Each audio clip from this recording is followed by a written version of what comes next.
What if some of the habits you've been rewarded for throughout your career are now quietly reducing the quality of your leadership?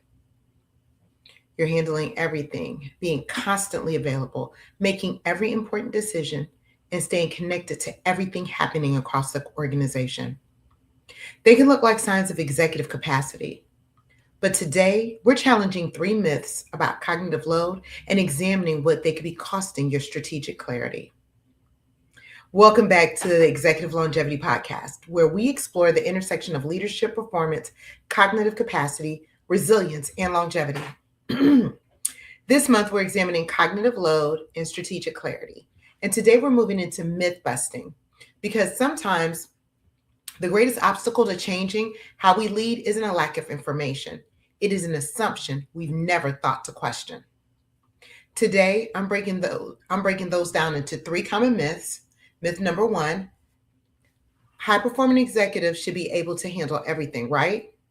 Not exactly.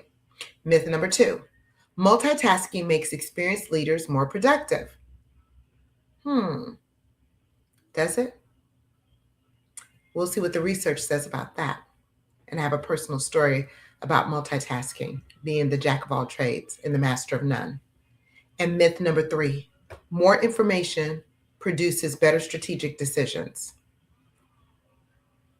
Could be. We'll see. For each one, we'll look at what research suggests, what it looks like inside an organization, and what I've observed or experienced. Then I'll give you three strategies you can begin implementing this week. Let's start with the first myth.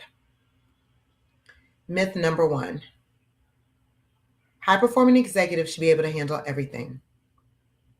Leadership often rewards capacity, the person who can take on another meeting, solve another problem, absorb another responsibility, make another decision, and over time, something dangerous begins to happen. Capacity becomes confused with unlimited capacity. Research has shown that working memory and executive function are finite systems. Research examining stress and executive function has found that acute stress can impair working memory, particularly under higher cognitive load. That distinction matters for leaders because many executive decisions require exactly the capabilities that overload can compromise, like holding multiple variables in mind, inhibiting an immediate response, shifting perspectives, and evaluating consequences. The issue isn't whether you're intelligent enough, it's whether you're asking an intelligent brain to operate unnecessarily under difficult conditions. Imagine a senior executive who has become the decision point for nearly everything. The team trusts her. She's experienced. She's fast. So decisions continue flowing upward initially. This feels efficient. However, she becomes the bottleneck. I think we discussed that last week. Strategic questions compete with operational approvals. People wait for her input. Her calendar becomes increasingly fragmented. Her capability hasn't declined. The environment surrounding that capability has changed.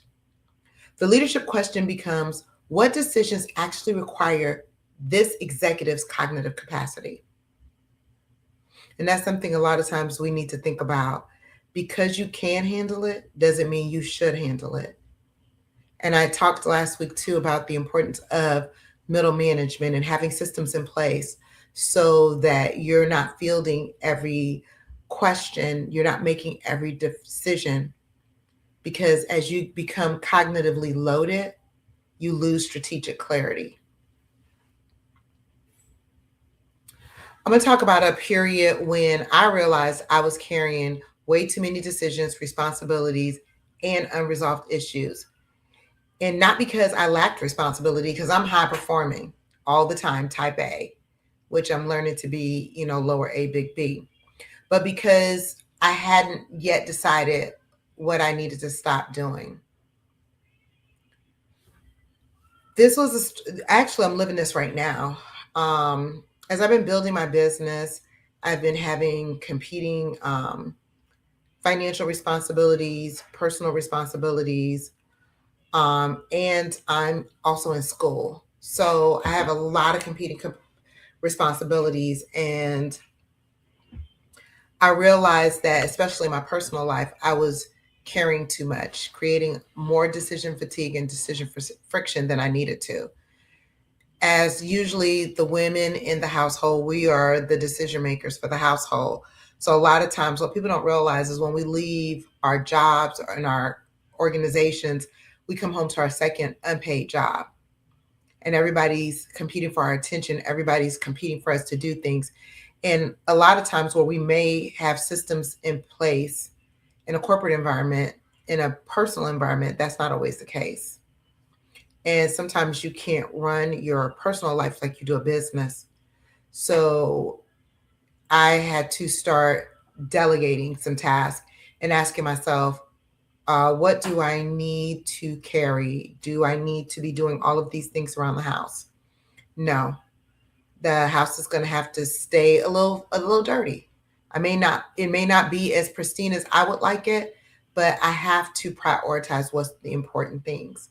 And when I'm home, the important things are my business, school, and maintaining my recovery infrastructure, which is part of my health structure. Because when we don't protect our physiology and we don't stabilize it, the first thing that goes is decision quality. So I have the same struggles as a lot of leaders in protecting that and realizing that we are human beings, not human doings, and we're not bots. So I had to start outsourcing laundry to a laundry service.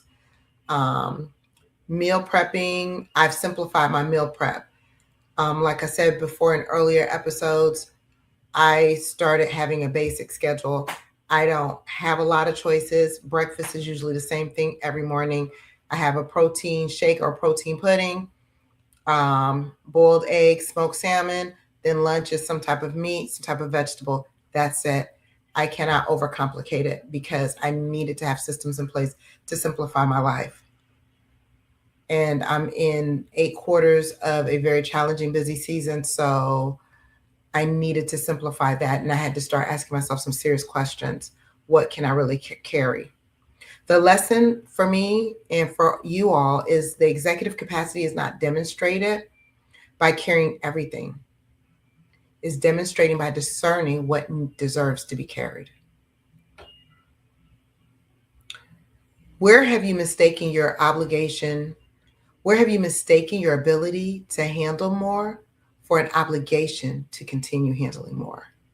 And I know, especially I'm talking to my women, especially that personal in that corporate pool is big. So we have to ask ourselves, do we really need to be handling this? If you have kids at home, do you need to really be cleaning the house? My mom used to say she had 3 dishwashers. Do you need to be washing the dishes? Do you need to, sometimes you need to have blocks where if you have more than one child, you say, okay, Tuesdays evenings is for child A, and we're going to just take these 30 minutes and I'm just going to focus on you. And if you have a partner in the home, do you need to be managing everything? The more I'm growing in myself, just as I'm getting older, I'm realizing that relationships, marriages, cohabitating situations, they are partnerships. And a lot of times women, we just handle it because I fold up the towels better, I cook better, I clean better. And that's all possibly very true. And a lot of times it is. But do you need to continue that obligation at the detriment to your cognitive capacity, at the detriment to your physiological health? And that leads directly to our second myth, because even when executives recognize they cannot do everything, many still believe they can manage more by doing several things at once. This was me. I was the queen of multitasking. And that's what I said earlier. You become the jack of all trades and the master of none. Even in business now, they're telling you niche down, niche down, niche down. If you're talking to everybody, you're talking to nobody. So you have to figure out what you're good at, what deserves your attention, and everything else is noise. So, myth number 2 is multitasking makes experienced leaders more productive. That's a total myth. Executives often don't call it multitasking, we call it being responsive. We're listening to a meeting while scanning an email, reviewing a document while responding to a message, moving from finance to talent to operations to strategy in consecutive 30-minute blocks. And it feels efficient. The activity and cognitive efficiency are not the same thing. When I started paying that price, especially financially, I realized it is not the same thing. Because you can do it doesn't mean you should do it. And you realize when you look back at certain decisions that they were not made in clarity. It was made in noise and confusion. Research has showed that decades of task switching have demonstrated switching costs. When we move between complex tasks, the brain has to disengage from one set of rules and goals and activate another. Even when the switch is productive, research has found that a cost remains. For executive, the issue isn't simply losing a few seconds. Think about the cumulative cost of repeatedly rebuilding context across an entire leadership day. And a lot of times you don't see it until you start evaluating your KPIs and you see it on the bottom line. We have to remember that our cognitive capacity, our brains, that's a finite system. And every time we task switch from one task to the next and they have no similarities, constant interruptions and notifications, it leaves what's called attention residue. A lot of times it leaves open loops because we're handling so many things at one time. Everything is not getting closed at the same time.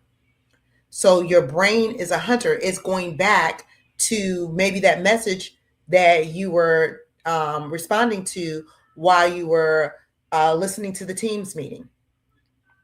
So we have to think about that. And over time, it leaves a cost. And a lot of times it leads to urgent decision making, or you have no tolerance for ambiguity, so you're not waiting for an answer, or you're delaying decisions, thinking that you need more information when in actuality you needed to just stop and focus on that one thing, solve that, close the loop, and then go to the next. Picture an executive with 8 meetings across 6 different business issues. Every meeting is important. Every meeting is productive. But there's almost no space between them. At 4 p.m., the executive finally reaches the strategic decision that could shape the next 12 months. The calendar says there's an hour available, but the brain entering that hour isn't the same brain that began the day. The question isn't, do I technically have 60 minutes? The better question is, what cognitive condition am I bringing into those 60 minutes? And this is why I say we have to have non-negotiable blocks and non-negotiable thinking times. And you really need to master your own schedule or have as much autonomy over your schedule as possible. Because I know for me, I'm definitely a morning person. I think better in the morning. By the end of the day, I can only handle priority tasks that I find stimulating, like creating content, doing this podcast. But a lot of things, if it requires decision making, it has to be done early in the morning on a fresh brain. If it absolutely cannot be done on a fresh brain, I have to institute a cognitive reset before I go into it, because I already know that the brain this morning is not the brain this evening.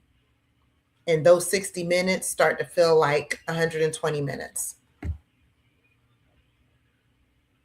I'm going to give you an example of when I was moving constantly between responsibilities and appeared to be highly productive, yet later I recognized that I had very little space for deep thinking.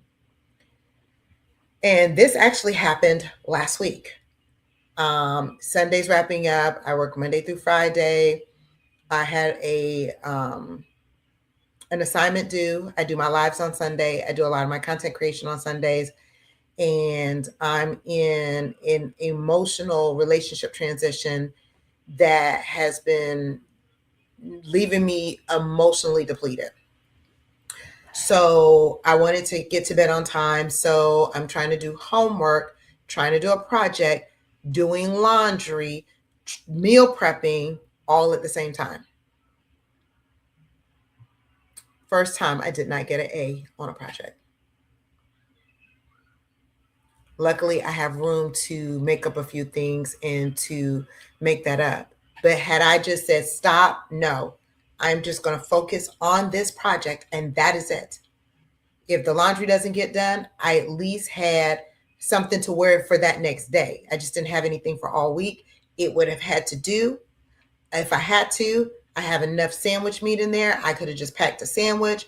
I'll keep boiled eggs and smoked salmon. I should have just packed a sandwich, smoked eggs and boiled eggs and smoked salmon, went to bed after the project. So we have to remember that you don't protect strategic thinking simply by scheduling it. You have to protect the cognitive conditions required to perform it. And I did not do that. First of all, the night before, I did not have the rest that I needed to have. I was having emotionally charged conversations all day long, still trying to do all the things that I needed to do. So it was just a swirling disaster. And sometimes we have to ask ourselves, if we cannot get all the things that we need to get done, what are the priority things that we need to focus on? In that particular day, it needed to be my class project. It didn't need to be anything else.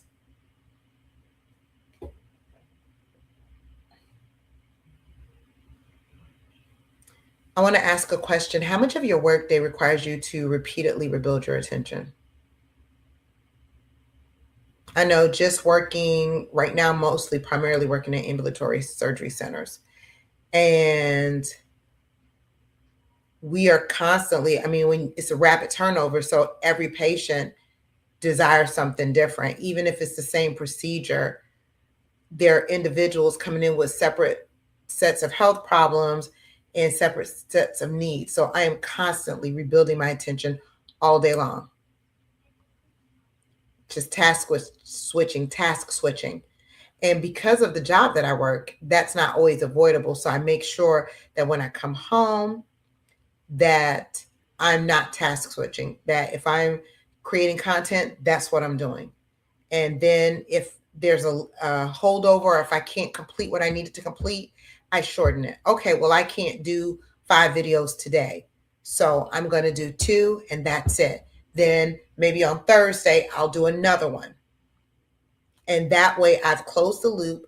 I've completed what I can complete. I created some momentum in that area. And then I go to the next task. And I try to take 5 to 10 minutes in between each task and say, okay, I completed that task. Great. I take 10 minutes, depending on if it's white space or a walk or sitting on my massager, but something. And then I go to the next task, set the time limit, concentrate completely on that, doing nothing else. And then I go to the third thing. So I'm not constantly having my attention diverted in several different ways. And another thing I do too is especially when I'm concentrating on my business or schoolwork or priority items like that, I cancel my notifications. My do not disturb goes on. I do that especially when I go to the gym, because that is my therapy time. That's my brain time. It's my everything time. So my notification on my phone goes up. So when I'm in certain modes and I have it timed with my calendar, automatically my phone clicks into a do not disturb. So I'm not getting notifications. Only a few emergency contacts can get through. But other than that, I'm not getting any notifications. So it also keeps me from getting distracted.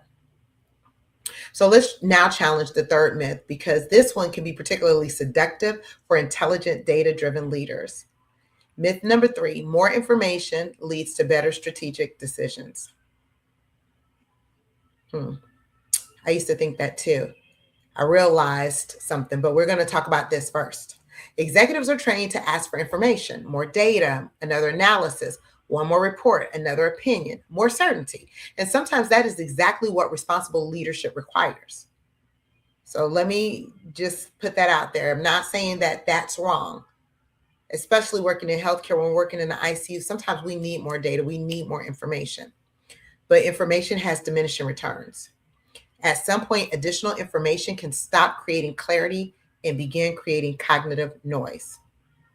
Decision research has demonstrated that strategic judgment can be influenced by cognitive biases, including anchoring, confirmation bias, and loss aversion.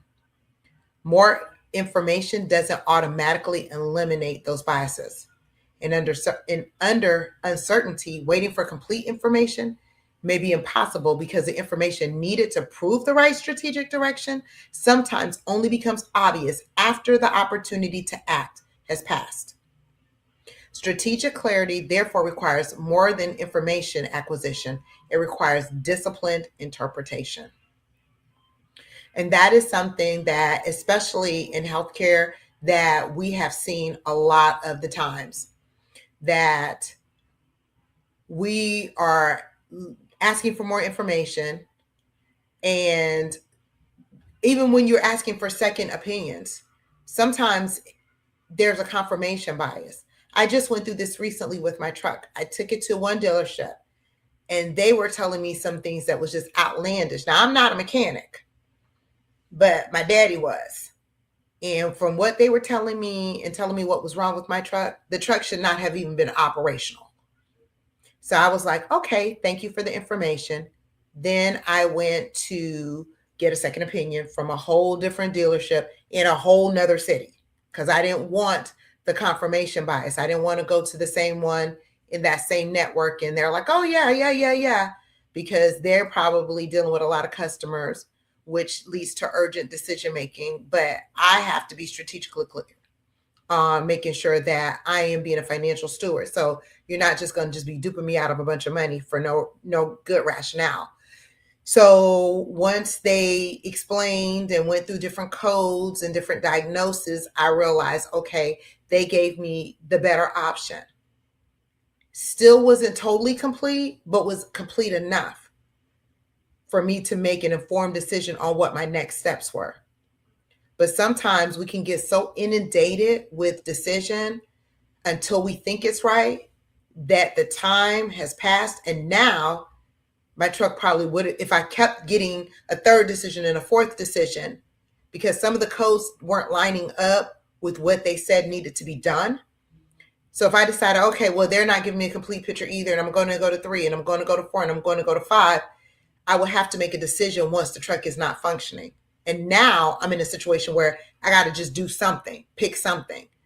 So sometimes confirmation bias can have diminishing returns.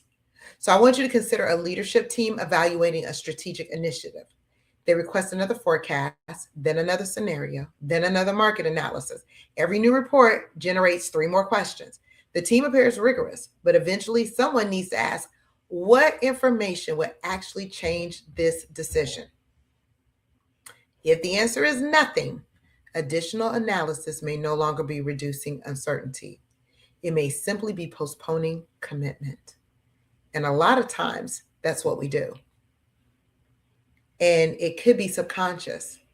But in an organization, you don't have time to pick the C-suite's mind and every individual that's on the decision-making committee to see what subconscious bias they may be having or what urgent situation they may be having going on that is postponing the decision or the commitment to whatever the conversation is. On a personal level, you may have a little bit of advantage there. I'm really, really big on nervous system regulation.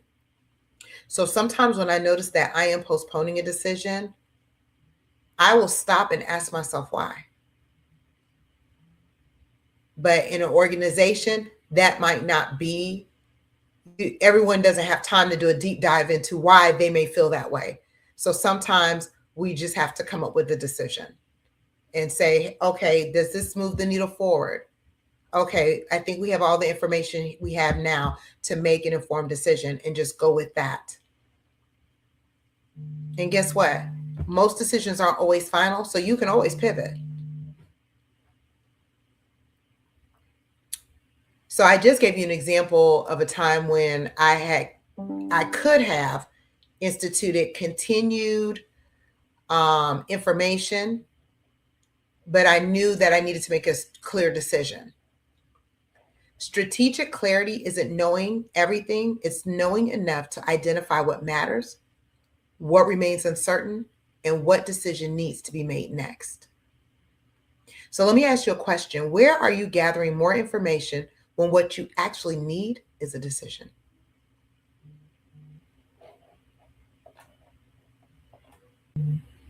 So, if those are the myths, what do we do differently?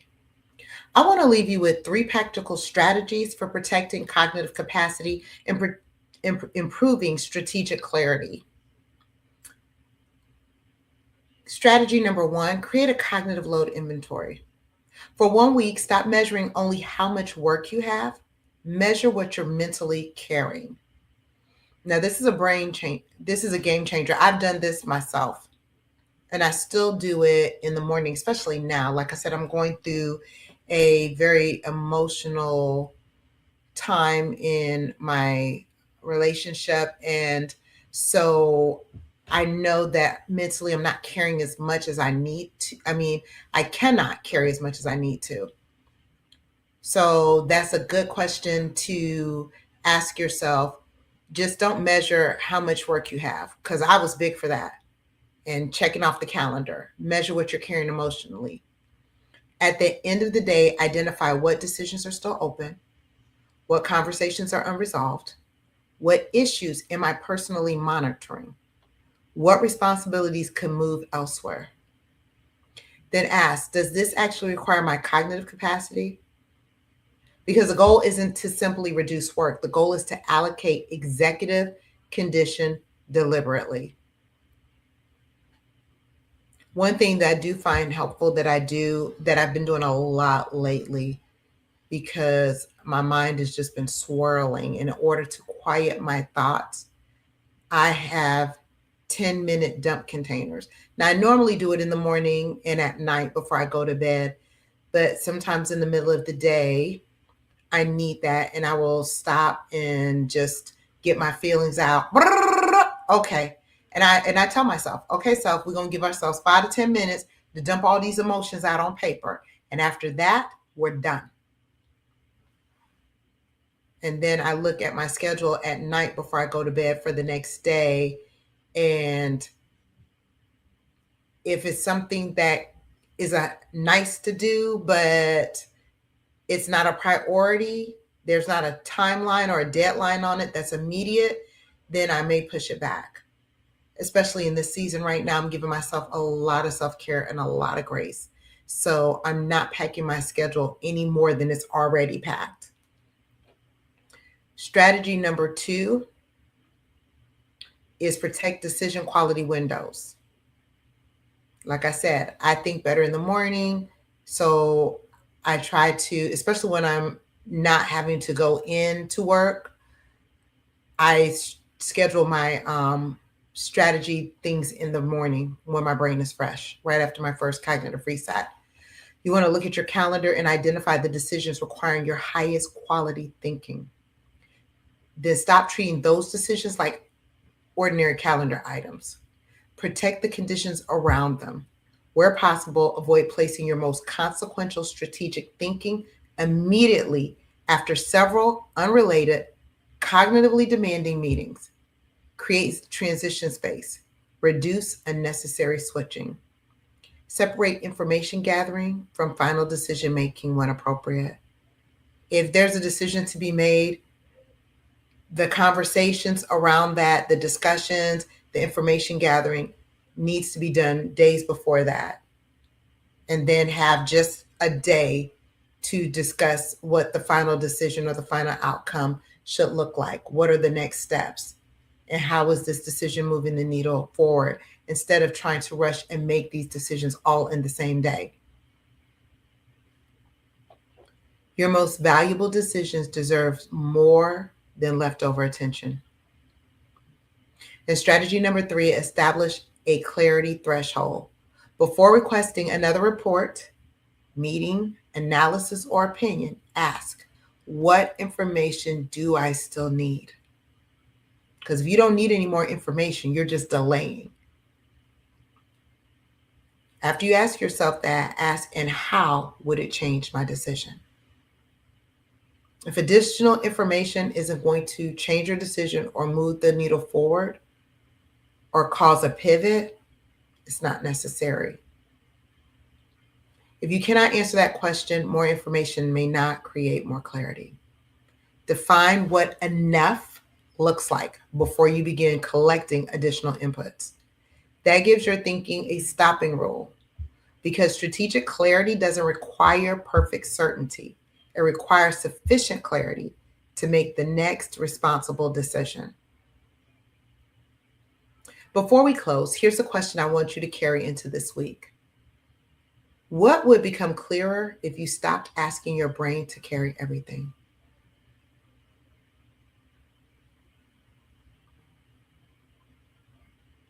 And I'm pausing because I'm actually asking myself this while I'm asking you all that. So let me ask it one more time.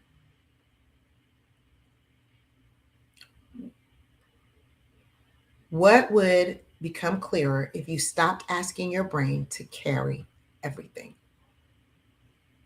Your next level of leadership may not require more cognitive effort, it may require greater cognitive discipline. If today's conversation challenged how you think about executive capacity, make sure you like, subscribe, and share this episode with another leader who would benefit from it. And if you're ready to look more closely at what's consuming your leadership capacity, complete the Executive Capacity Audit. It's designed to help you identify where your energy, attention, recovery, and decision making may be getting unnecessarily depleted. You can also join the Executive Longevity Community, where we continue these conversations around sustainable high performance, leadership resilience, and longevity. And if you want to go deeper with me, the next Executive Longevity Lab experience begins Monday, September 14th. So I want you to enjoy the rest of your summer and your Labor Day, and then let's get back to work. That's where we move from information into implementation and build the systems that support sustainable executive performance. And one more invitation. I go live on TikTok every Sunday at 3 p.m. to continue the conversation, answer questions, and explore whatever executive longevity topic or theme that we have going on. A lot of times we have weekly themes going on in the lab because I introduce pillars, which I introduce inside of the community. The lab is inside of the community. And then at the end, on our 6th week, we start building out our strategic longevity plan so you can implement that into your real life. And I give implementation tools every week. But the lab, this is the last week of the lab of the cohort before we start the next one in September. So the rest of the month of August, we will be discussing strategic clarity and cognitive load. And I will be giving you implementation tools inside of the lab that you could use, reflection prompts, and just conversations, things to reflect on and to think about as you go throughout your life, how you can reduce your cognitive load, increase your strategic clarity, and how to stabilize the physiology that is going to drive your performance, your judgment, and your execution. Until next time, remember, your cognitive capacity is an executive resource. They pay you for this. We got to treat it like gold because it is. Protect it accordingly, lead with clarity, perform sustainably, and build a career and a life designed for longevity. Until next Sunday,